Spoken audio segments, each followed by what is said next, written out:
అనగనగా అనంతవనం అనే ఒక ఊరు. ఆ ఊరు చాలా ప్రశాంతంగా, అందంగా ఉంటుంది. ఆ ఊరికి దగ్గరలో ఒక అడవి ఉండేది. ఆ అడవిలో చాలా రకాల పళ్ళు ఉండేవి.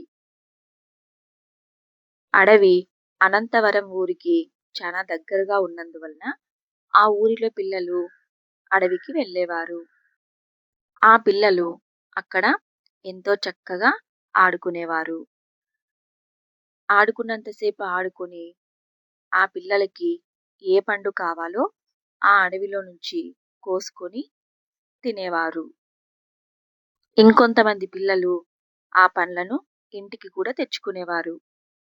అదే గ్రామానికి చెందిన సావిత్రి అనే ఒక ఆమె ఉంటుంది. ఆమె కొడుకు రవి. రవి కూడా చాలా చిన్న పిల్లవాడు. ఆ పిల్లవాడు ఒకరోజు అడవికి వెళ్ళి పళ్ళు తీసుకొని రావాలని నిర్ణయించుకున్నాడు. ఇదే విషయం వాళ్ళమ్మ సావిత్రికి చెప్తున్నాడు. అప్పుడు వాళ్ళమ్మ, సరే నాయనా, జాగ్రత్తగా వెళ్ళిరా అంటూ రవికి సమాధానం చెప్తుంది. అప్పుడు రవి సంచి తీసుకొని నెమ్మదిగా అడవిలోకి బయలుదేరుతాడు. రవి ఎండలో నడుస్తూ నడుస్తూ అడవిలో ఉన్న చెట్ల పండ్ల దగ్గరకు వెళ్తాడు. ఆ చెట్లలో పళ్ళన్నీ చాలా పైన ఉంటాయి. వాటిని అందుకోవడానికి రవి పైకి కిందకి దూకుతూ ఉంటాడు. అయినా ఏ లాభం లేదు. రవికి ఒక్క పండు కూడా దొరకలేదు. నీరసమొచ్చి అక్కడే నిలబడిపోతాడు. అమ్మో! ఈ పళ్ళు చానా పైనున్నాయి. నా వల్ల కాదు. నాకు చాలా అలసటగా ఉంది అంటూ రవి అక్కడే కాసేపు చెట్టు కింద పడుకుంటాడు. ఇలా రవికి అలసట వచ్చి కాసేపు చెట్టు కింద నిద్రపోతూ ఉంటాడు.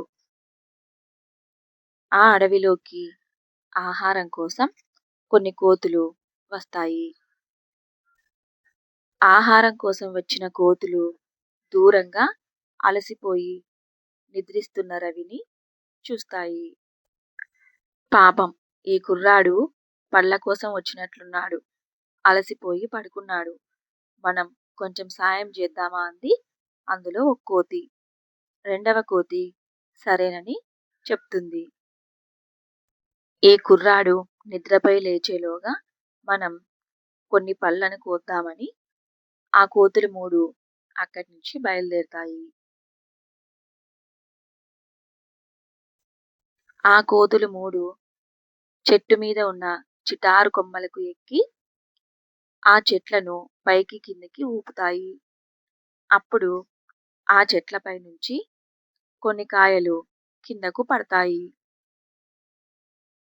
మూడు చెట్లను, మూడు రకాల పళ్ళను ఆ కోతులు తెంపుతాయి. మనకు ఈ పళ్ళు వేయడానికి ఒక సంచి కావాలి. అతని దగ్గర సంచి ఉంది. నేను వెళ్ళి తీసుకొని వస్తాను అంది ఒక కోతి. సంచి తీసుకొని రావడానికి కోతి రవి దగ్గరకు పరిగెత్తుకొని వెళ్ళింది. అక్కడ రవి నిద్రిస్తుండగా ఆ చిన్ని కోతి చాలా నెమ్మదిగా ఆ సంచిని తీసుకొని తన నోటితో పట్టుకుని పరిగెత్తుకుంటూ మిగతా కోతుల దగ్గరికి వస్తుంది. ఆ కోతి రవి సంచిని తీసుకొని రాగానే ఆ మూడు కోతులు కలిసి ఆ సంచిని పళ్ళతో నింపేశాయి. సంచి నిండా రకరకాల పండ్లు పెట్టాయి. ఆ మూడు కోతులు కలిసి పళ్ళతో నింపిన ఆ సంచిని తీసుకొని రవి నిద్రిస్తున్న వద్దకు వెళ్తాయి. రవి పడుకుండగానే ఆ కోతులు మూడు సంచి అక్కడ పెట్టి తిరిగి ఆహారం కోసం ఆ మూడు కోతులు అడవిలోకి వెళ్ళిపోతాయి.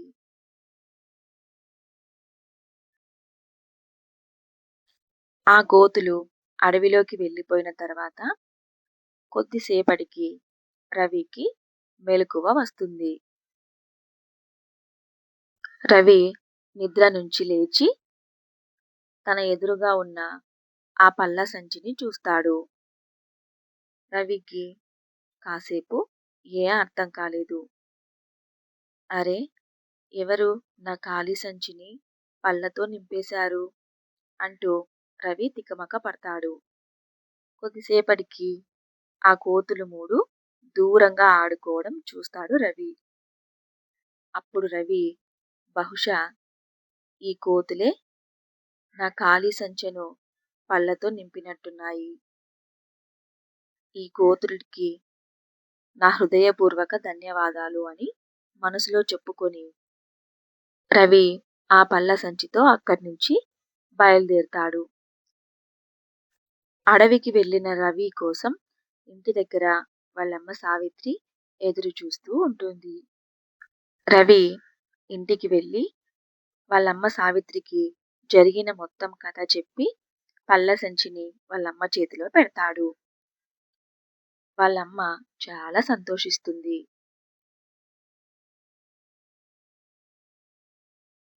నీ మంచితనానికి మంచే జరిగింది నాయనా అంటూ వాళ్ళమ్మ రవిని తీసుకొని అక్కడి నుంచి ఇంటికి వెళ్తుంది.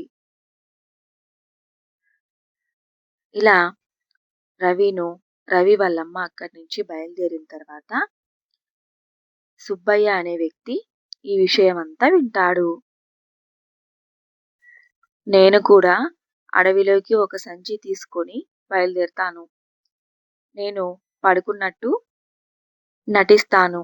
అప్పుడు ఆ కోతులన్నీ వచ్చి నా ఖాళీ సంచెను పళ్ళతో నింపేస్తాయి అనుకుని సుబ్బయ్య అడవిలోకి బయలుదేరాడు.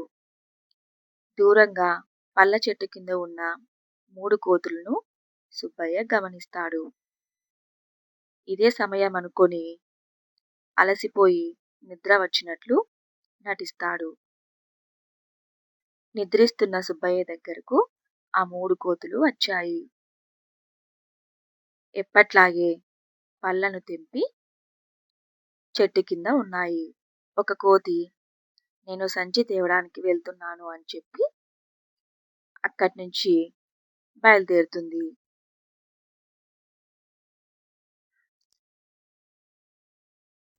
నిద్రిస్తున్న సుబ్బయ్య దగ్గరకు సంచి తీసుకోవడానికి వచ్చిన కోతి ఒక విషయం గమనిస్తుంది.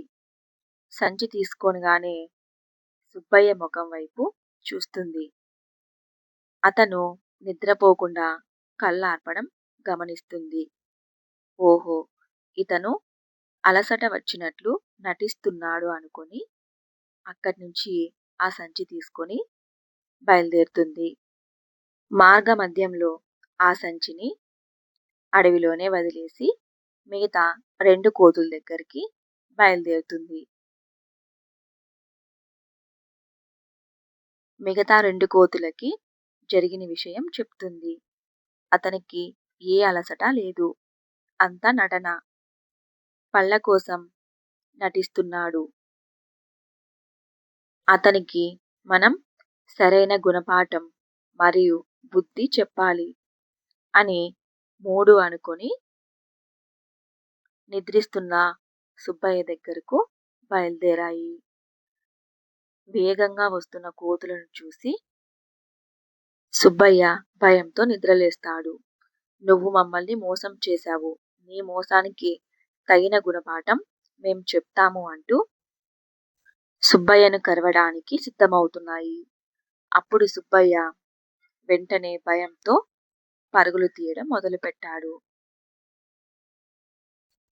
సుబ్బయ్యను కోతులు వెంబడించాయి. అప్పుడే ఎదురుగా వస్తున్న ఒక పెద్దాయన ఈ విషయాన్ని గమనిస్తాడు. కోతులు సుబ్బయ్యను వెంబడించడం చూసి ఆ పెద్దాయన ఒక కర్ర సహాయంతో ఆ కోతుల్ని వెంబడించి అడవిలోకి పరిగెత్తిస్తాడు.